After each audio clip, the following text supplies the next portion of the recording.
O economista-chefe do Credit Suisse, Nilson Teixeira, argumentou no final de setembro, no jornal Valor, que o governo federal exagera na concessão de desonerações tributárias. Segundo a lei orçamentária para 2017, as renúncias fiscais alcançarão 280 bilhões de reais no ano que vem. Lembrando que o déficit previsto é de 170 bilhões de reais. A Receita Federal calcula que uma reavaliação de incentivos fiscais poderia significar um acréscimo de 15 bilhões de reais na receita do ano que vem. O economista acredita que os valores poderiam ser bem superiores. O Nilson Teixeira apresenta uma lista de desonerações que poderiam ou deveriam ser revistas. Por exemplo, só para dar exemplo, Simples Nacional, Zona Franca de Manaus e áreas de livre comércio, agricultura e agroindústria, total 133 bilhões de reais. Outro grupo que ele criou, entidades sem fins lucrativos, rendimentos isentos e não tributáveis, desoneração da folha de salários e deduções de rendimento tributável, total de 80 bilhões de reais. Um item chama a atenção: entidades sem fins lucrativos relacionadas a instituições de ensino e de prestação de serviços médicos, clínicos e hospitalares que atendem majoritariamente as camadas mais favorecidas da população.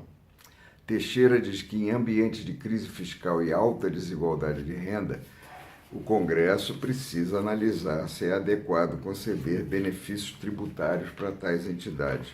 No final do seu texto, escreve, vou citar: a avaliação dos benefícios das renúncias tributárias dependerá em grande medida do juízo de valor do governo e do Congresso. Ao fim, Executivo e Legislativo terão de proteger os mais pobres e escolher os grupos que arcarão com o custo do ajuste fiscal.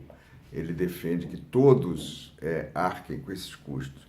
Acontece que, segundo alguns analistas, como o professor Marcos Nobre, da Unicamp, o preço da PEC do teto, aprovada ontem em primeira votação na Câmara, é que o sistema político está abrindo mão de arbitrar margens de manobra que, em última análise, são a sua própria razão de ser, o fundamento de seu poder.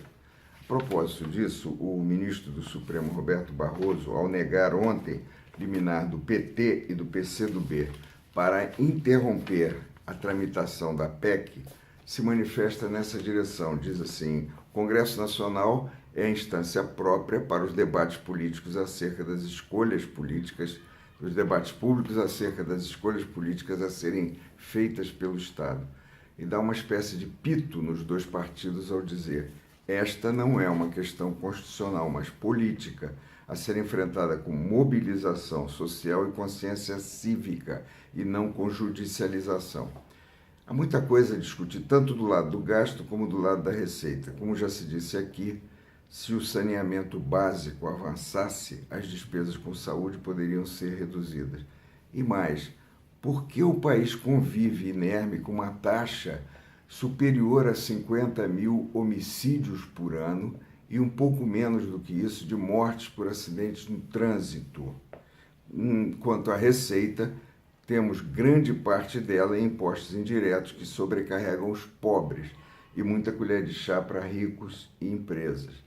Então, quando se discute a PEC vai cortar gastos em educação e saúde, mas tem muita coisa que, com o mesmo recurso, poderia ser diferente. Em toda essa mobilização para a aprovação da PEC do teto, como se fosse chave da salvação nacional, existe uma dose considerável de encenação. Aparentemente, se pensa na emergência e, em nome dela, se procura engessar o médio e longo prazo. Como disse recentemente o pesquisador do IPEA, Marcelo Medeiros, emergência é problema de bombeiro.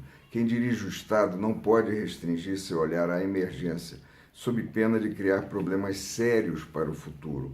Mas não é o caso do governo Temer, que tira partido sem escrúpulo, com a ajuda da mídia, da falsa ideia de que existe um grande consenso a respeito da salvação nacional.